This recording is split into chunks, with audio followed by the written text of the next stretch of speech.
হায়রে আমার মন মাতানো দেশ, হায়রে আমার সোনা ফলা মাটি, রূপ দেখে তোর কেন আমার নয়ন জুড়ায় না তোরে, এত ভালোবাসি তবু পরাণ ভরে না।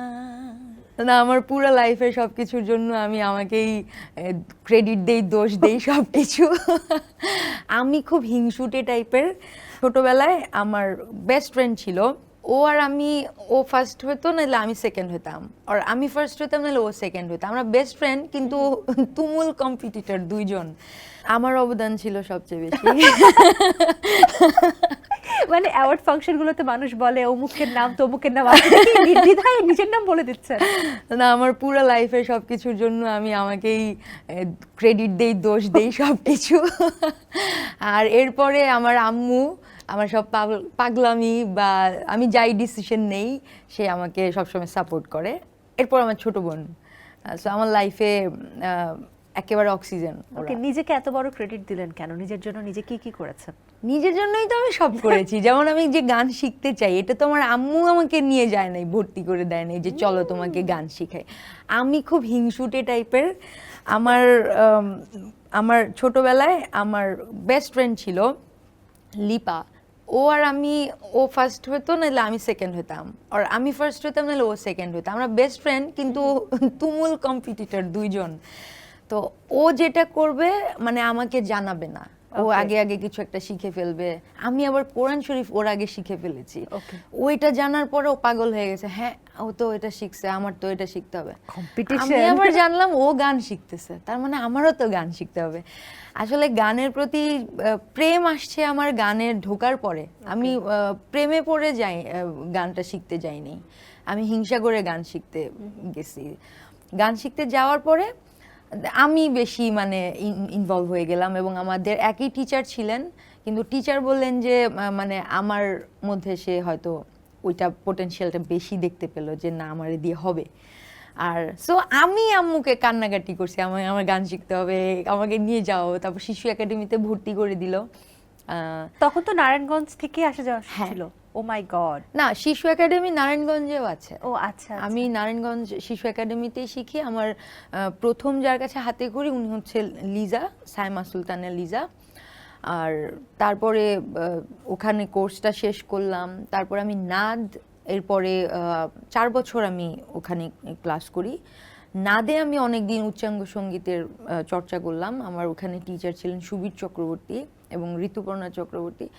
তো এর মধ্যে আমি আবার স্কুলে থেকে যা করেছি তো আমি আসলে করেছি, আম্মু সাপোর্ট করেছে, সো আমার ক্রেডিট সবচেয়ে বেশি। তো আপনার সেই ফ্রেন্ড কি অবস্থা এখন? ও এখন ডক্টর, ওর সাথে অনেক দিন দেখা হয় না বা কথাও হয় না।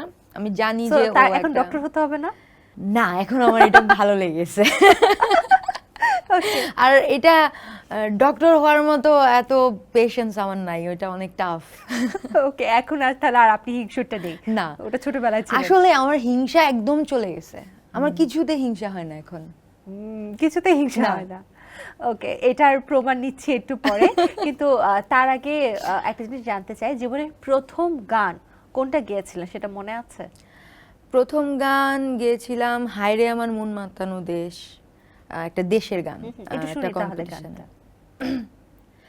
হায়রে আমার মন মাতানো দেশ, হায়রে আমার সোনা ফলা মাটি, রূপ দেখে তোর কেন আমার নয়ন জুড়ায় না তোরে, এত ভালোবাসি তবু পরাণ ভরে না। খুব সুন্দর, আপনার কণ্ঠে যে কোনো গানই অনেক সুন্দর হয়ে ফুটে ওঠে। Thank you, welcome. একটু আপনার বিয়ে প্রসঙ্গে জানতে চাই। আপনার বিয়েটা খুব ইন্টারেস্টিং, জন্মদিনের দিন বিয়ে, তাও আবার অনলাইন বিয়ে। এটা আপনার কাছ থেকেই না সেই মানে অদ্ভুত ঘটনাগুলো শুনতে চাই।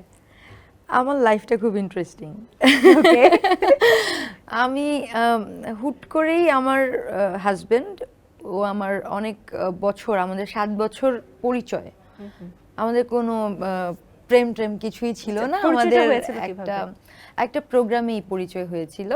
তো সেই থেকে সে আমাকে খুব ইন্সপায়ার করতো, খুব বলতো যে wow you are so talented, তো I am so proud of you যে আমি তোমার গান সামনাসামনি শুনতে গলিয়ে পারছি, নিয়েছে। ব্লা ব্লা ব্লা। তো আমি আমার কাছে খুব ভালো লাগতো, কারণ ফ্যামিলির বাইরে ওইরকম খুব একটা মেশা কম হয় আমার আমার গানের কলিগস যারা তারাই তো একদম আউটসাইডার একজন মানুষ এত প্রশংসা করছে, ভালোই লাগছে। তো পরিচয়টা ছিল 7 বছর পরিচয় ছিল এবং আমার অ্যাডমায়ারারই ছিল সে। অ্যাডমায়ার করতে করতে আমি তার অ্যাডমায়ারার হয়ে গেলাম একটা সময়। যখন হচ্ছে আমার প্ল্যান ছিল যে আমি একটা সার্টেন এইজের মধ্যে এই ব্যাপার এই মানে এই সালের মধ্যে আমি বিয়ে করব। তো ওর সাথে গল্প করছিলাম যে এই ব্যাপার, তোমার কি অবস্থা? বলে হ্যাঁ আমারও তো প্ল্যান আছে সামনের বছর। কথায় কথায় কখন যেন আমরা মানে প্ল্যান করে ফেলেছেন। মানে মানুষ তো আগে প্রপোজ করে, লাভ ইউ বলে, এই বলে, প্রেম টেম করে, আমরা আগে মানে বিয়ের আমাদের বিষয়টা চলে আসলো। তারপর ফ্যামিলির সবার অনুমতিতে সবার সামনেই আমাদের বিয়ে হলো। ও আসলে ইউএসএ তে থাকে, তো ওরার আসার একটু পেপারসের একটু আছে, ওর ইস্যুস। বললো যে আমি তো আসতে লেট হবে, আমি আর হাতছাড়া করতে চাই না, এখনই চল আমরা ফোনেই বিয়েটা করে ফেলি, কারণ তোমার ভরসা নাই। ভরসা নেই, তুমি কখন আবার চেঞ্জ হয়ে যাও। তো এই করতে করতে আমরা করে ফেললাম বিয়েটা। তা আমি বললাম যে ওকে তাহলে আমার বার্থডের দিনেই করতে পারি। এবং আমার বিয়ের কাবিনটা খুব ইন্টারেস্টিং ছিল, দেনমোহর যেটা, সেটা 501 টাকা। এটা নিয়ে সবাই খুবই বলে যে এই 501 টাকা 501 টাকা বিয়ে হয়েছে। তো আমার কাছে সবসময় মনে হয় যে বিয়ের জন্য আমি জানি না অত ডিটেইল যে দেনমোহর এত বেশি কেনই বা দিতে হবে বা কি বিষয়। আমার মনে হতো যে আমরা গল্পর একটা পর্যায়ে বলছিলাম যে এই যুগে বিয়ে দেয়, তারপরে হচ্ছে এত এত কাবিন দেয়, তারপরে দেনমোহর দেয়, তারপর হচ্ছে যে ডিভোর্সের পরে এইটা একটা এই বিষয়। তা আমি বলি এত দেনমোহর দেওয়ার কারণ কি, কম দিলে কি হয়? বলে না এটা একটা সিকিউরিটি, বা যদি ডিভোর্স হয়ে যায় তাহলে একটাই পাবে। তাই আমি বললাম ডিভোর্স কি দেনমোহর কখনো দেনমোহর কি কখনো বিয়েকে আটকায় রাখতে পারবে? বিয়ে তো হচ্ছে ভালোবাসা, কমিটমেন্ট, রেসপেক্ট, রেসপন্সিবিলিটি, অনেক কিছু লাগে। শুধু একটা দেনমোহর কিভাবে এত বছর আটকায় রাখতে পারে? বা আমাদের বাবা মায়ের যে বিয়ে হয়েছে তাদের দেনমোহর কত, এটাই তো শুনিই নেই কখনো, কারণ বিয়েটা একটা কমিটমেন্ট। সো যাই হোক, আমারও একটা ভাবলাম যে এটা কোনো বিষয় না। সো আমরা চলো আমরা 501 টাকা কাবিন দেই, কোনো প্ল্যান ছাড়াই। এই তো দিলাম, ইন্টারেস্টিংলি বিয়ে হলো। বাট একটা জিনিস বলতেই হয় যে বর্তমানে এই যুগে না এটা একটা ফ্যাশনে পরিণত হয়েছে যে কত বেশি দেনমোহর দেওয়া যেতে পারে, এবং এটা অর্ধ কোটি থেকে কোটি পর্যন্ত চলে যাচ্ছে, এবং এটা নিয়ে মারামারিও হচ্ছে দুই পরিবারে। তো সেই ক্ষেত্রে আমার মনে হয় আপনাকে দিয়ে এটা একটা নতুন ট্রেন্ড চালু হওয়া উচিত, যেখানে দেনমোহর ইজ নট আ ম্যাটার। দেনমোহর আসলে ম্যাটার করে। কেন করে? কারণ এটা হচ্ছে একটা মেয়ের একটা রাইট, মানে কিছু রাইটস থাকে না হাজবেন্ডের কাছে, দেনমোহরটা একটা রাইটস যে ওর মেইনটেনেন্সের একটা স্ট্যান্ডার্ড অনুযায়ী ওকে এটা রাইটস। কিন্তু ম্যাটার যদি এটাকেই করা হয় তাহলে আবার বিপদ, কারণ বিয়ের অনেক কিছু লাগে। ওকে, সো আপনাদের রিলেশনশিপ তো এখন পুরোপুরি লং ডিস্টেন্সে আছে। হ্যাঁ, একদম সারা জীবন লং ডিস্টেন্সেই ছিল, এখন পর্যন্ত আছে। ওকে, সো এখন পর্যন্ত লং ডিস্টেন্সে আছে। সামনাসামনি দেখা হয়েছে তো ওই প্রোগ্রামের পরে আমার ওর সাথে আর 2বার দেখা হয়েছিল। 5 মিনিট কি 10 মিনিটের জন্য আমি ওর দিকে তাকাইও নাই। মানে ও আসছিল আমাকে একটা গিফট দিতে। কি গিফট ছিল? পারফিউম, কি হুগো বস। খুবই নাইস ছিল। এবং আমি বলছি যে আর পারফিউমের প্রতি আমি সব মানুষই মনে হয় কম বেশি দুর্বল, আমি একটু বেশি দুর্বল, কারণ পারফিউমের ওপরে মানুষের পার্সোনালিটি ডিপেন্ড করে আমার মনে হয়, মানে আমি মেজার করতে পারি। আমি একটা জিনিস বুঝে যাচ্ছি, ভাইয়া খুবই চালাক, আপনাকে কিভাবে আটকানো যায় সবকিছু করেছে। সে কিভাবে জানে আমি জানি না।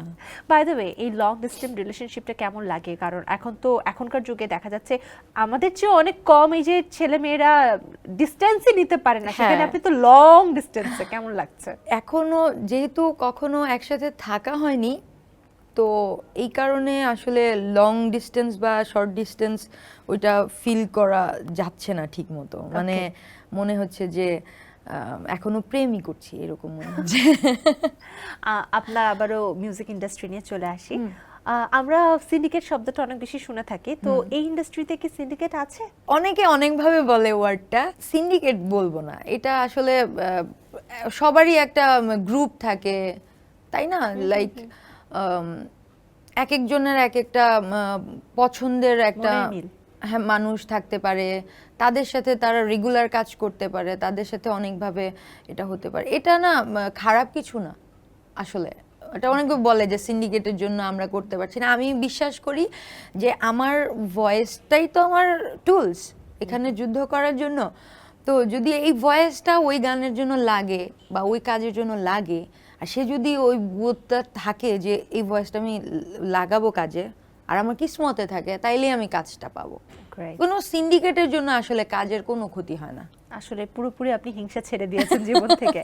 পড়াশোনার পাশাপাশি এখন আপনি কাজ করে যাচ্ছেন, আবার পরিবার, সবকিছু ম্যানেজ কিভাবে করছেন? আর আবারও পড়াশোনায় কেন আসলেন? পড়াশোনা, এটা আরেকটা ইন্টারেস্টিং ঘটনা। ওকে। আমি আমার পুরো লাইফটাই কাটাচ্ছি আমার আম্মুকে প্রাউড ফিল করানোর জন্য। আমার কোনো অ্যাচিভমেন্ট আমি যত না ফিল করি, আম্মু যখন হাসে, উনি যখন প্রাউড ফিল করে, তখন মনে হয় কিছু একটা পেলাম। আপনি তো অলরেডি প্রাউড ফিল করিয়ে ফেলেছেন। হ্যাঁ, আম্মু আমার উপরে আলহামদুলিল্লাহ হ্যাপি, কিন্তু আমি 10 বছরের গ্যাপের পরে আমি কিন্তু আবার এখন স্টাডি শুরু করেছি, এবং আমার হচ্ছে তখন আমার গান বাজনার পুরা একটা ঝোঁক ছিল মাথায়, এবং আমি খুব খারাপভাবে আম্মুকে মিথ্যা বলেছি জীবনে। একটা কাজ খুব খারাপ করেছি, বলছি যে আম্মু আমাদের ক্যাম্পাস তো সাভারে নিয়ে যাচ্ছে, এখন আমার হোস্টেলে থাকতে হবে। তো আম্মু বললে যে না না হোস্টেল, তখন আমরা নারায়ণগঞ্জে থাকি, এখনো নারায়ণগঞ্জ থেকেই কাজ করি, কিন্তু তখন আম্মু মানে এই সাহসটা না, এই যে আমাকে হোস্টেলে রেখে এখানে, আরো 10 বছর আগের ঘটনা। তো বলতেছে যে না হোস্টেলে একা একা আমি থাকতে দিব না, আমার থাকতে পারবো না, এটা সেটা। আমি তো জানি আম্মু থাকতে দিবে না। আমি বললাম যে তাহলে কি করব দেখো। বলে তাহলে কি? এর মধ্যে আমার লাইফে খুব একটা ডিজাস্টার হয়ে গেছে। আমার ফার্স্ট মানে জীবনের ফার্স্ট অ্যান্ড লাস্ট আমার প্রেম, আমার ব্রেকআপ হয়ে গেছে। তো ব্রেকআপে আমি এতটাই মানে আমার মন ভেঙে গেছে একদম কথা। তখন আমি পড়াশোনা করতে ইচ্ছা করতেছে না, কিছুই ভালো লাগতেছে না, তখন আমার চাপ লাগতেছে। আম্মুকে বলছি আমি পড়বো না, আমার ভার্সিটি নিয়ে যাবে মেইন ক্যাম্পাস সাভারে, এখন কি করবা? মানে এইটা একটা কারসাজি করছি, সামহাউ ওয়ার্ক করে ফেলছে। আম্মু আমাকে খুব বিশ্বাস করে। পরে আম্মু যখন জানতে পারলো খুব কষ্ট পেয়েছে। মারে না? না মারে নাই। ওকে, লাকি। মারে নাই, বাট অনেক কষ্ট পাইছে। এরপর থেকে আমি মানে একটা খারাপ লাগা কাজ করছিল, এই কারণে আমি আবার গ্র্যাজুয়েশনটা করব। আমি আস্থা রাখি পাওয়ার লেজারের উপর, আর এই পাওয়ার লেজার ব্র্যান্ডের একমাত্র সোল ডিস্ট্রিবিউটর সাবু শপ লিমিটেড। তাই এখনই ভিজিট করুন সাবু শপে।